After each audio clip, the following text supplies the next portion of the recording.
Oh, hello there. Hello humans of Mark.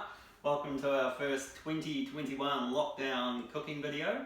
Today I'm going to show you how to make my old faithful trusty bread recipe. Loaf of bread. Now I know it might not sound like the most exciting thing to bake, but I personally don't think there's anything much better than pulling a fresh loaf of bread out of the oven, putting some butter on it and adding your favourite spread. So trust me on this one and let's get to it. So the ingredients you need today are, we've got a bowl of flour here. I've decided to do a 50-50 mix of wholemeal flour and white flour. You could do all wholemeal or all white if you wanted. There's 4 cups of flour in there. To go on with the dry mix, we've got our choice of seeds or just what we had lying around. Some pumpkin seeds. Yes. And in here we've got some sunflower seeds as well. And also we'll put a splash of oil in with the dry ingredients before we add the wet. Now this recipe involves using yeast, which is the traditional way of making bread, so it rises and gives it the lovely yeasty flavour. So I've got a little container of yeast here, so let's get to it. Now I'm terrible at measuring. I'm not one who tends to measure, so I'm going to put roughly a tablespoon of yeast into the cap of the yeast. I suggest you measure a tablespoon, and I'm going to drop it into this little bowl I've got here. What's in the bowl? The bowl, that's the yeast. Oh, I thought you had water in there already. No. And over here I've got another tablespoon of brown sugar. And this is what the yeast needs to feed on so it can ferment. Can you use any type of sugar, like white sugar? You can use white sugar. Any sugar will do, anything sweet. You can use honey, anything sweet that the yeast are going to want to gobble up so they can multiply and do what's called ferment. Now I've got a lukewarm, or maybe slightly warmer than lukewarm, whatever that means, 1 cup of water here. So I'm going to tip it into the yeast and sugar, mix them together to make sure the sugar's dissolved as much as possible. And then we have to wait probably about 15 minutes and this will go all frothy. Don't worry about setting the timer. Oh. 15 minutes.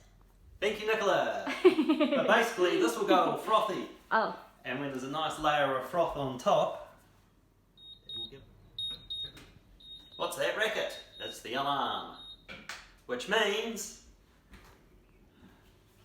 our yeast de-watery mix is ready. See how frothy it went? Is ready to go into the dry ingredients. And we're going to knead the dough all together. Right, one thing I forgot to mention before, with our 4 cups of flour, we also want some salt.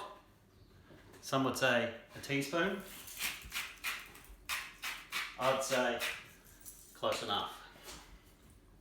Now, I'm going to drop some of the oil into the dry ingredients as well. Again, I've got a tablespoon here so you can see what a tablespoon looks like. And I'm just going to measure 2 tablespoons of oil. You ready? 1 tablespoon, 2 tablespoons. Perfect. Have I forgotten anything else? We shaken seeds. You put as many as you want really, as long as there's not more seeds than flour. So that was the pumpkin seeds and the sunflower seeds. That's probably enough. And then, so we've got 1 cup of liquid in here with the yeast. And what I'm going to do, mix the dry ingredients together. Have I forgotten anything, Nicola?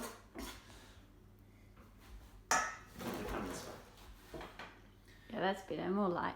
And as they say, make a well. I'm going to pour that yeasty, yummy mix into there. Start mixing it with a butter knife.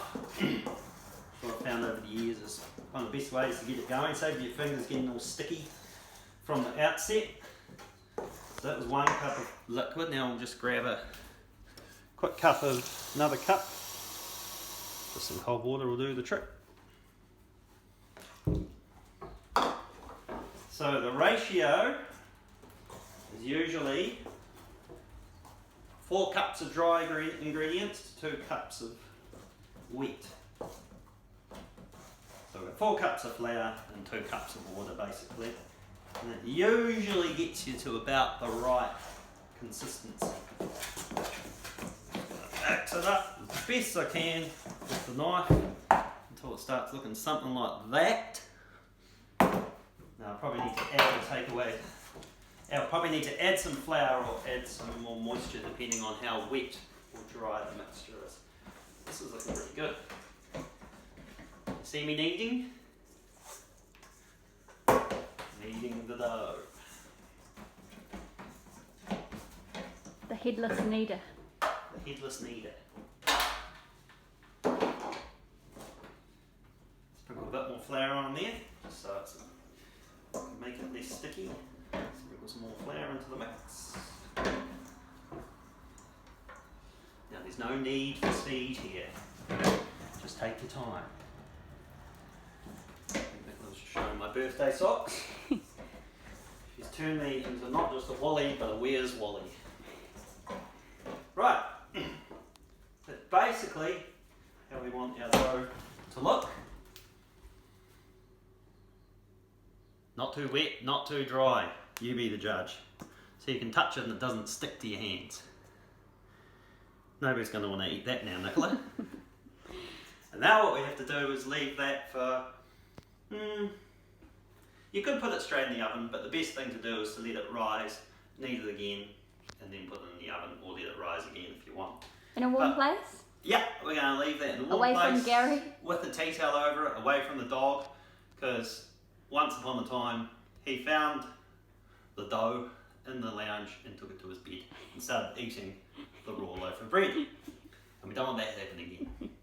You blow up like a balloon. So we're going to leave that for about half an hour covered with a tea in a warm spot, cover with a tea towel. We're going to put the oven on to about 150 degrees, so it's ready to go.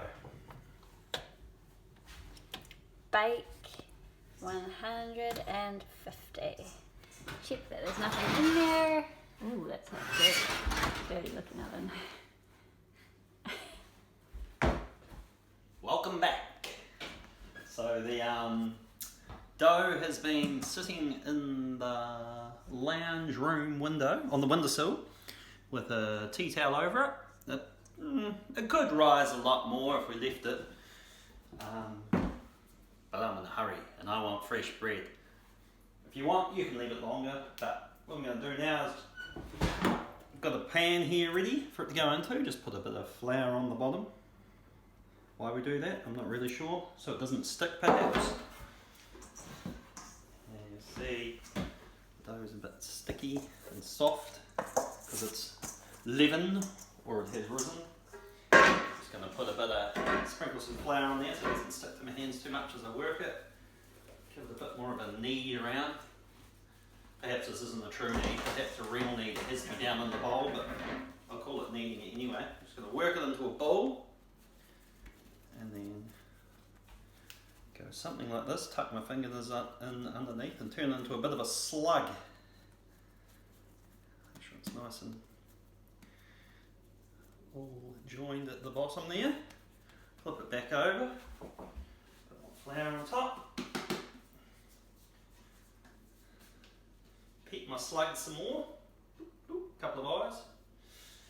Put it down in the tray like that. Elongate it a bit, I'll stretch it out. And then I reckon that's ready for the oven. You cut any fancy slivers in the top? No, we're going for a plain old boring looking loaf. So the oven's dirty. in. That's who. Can't see them there. So we're going to go for 40 minutes. As with measuring, I'm not that good at timing things, so I think it's roughly around 40 minutes. But I'll check along the way, and at the end when it comes out, I'll let you know exactly how long it was in for, so you know how long to bake it. And we'll see you on the other side when it's all baked. Ta-ta! Filming. So, here we have it. The loaf has baked. I pulled it out after exactly 48 minutes. We set it for 40 initially, but then I had a wee look and I thought, nah, that's not quite enough. So I put it in for another 10 and pulled it out at 8 minutes. So 48 altogether, and we had a wee false start before, the camera didn't record, so we've already had a slice. But that's what it looks like on the inside. Wow. Beautiful. Hot and buttery. And here's Gary's dog food arriving. Look at that. Oh.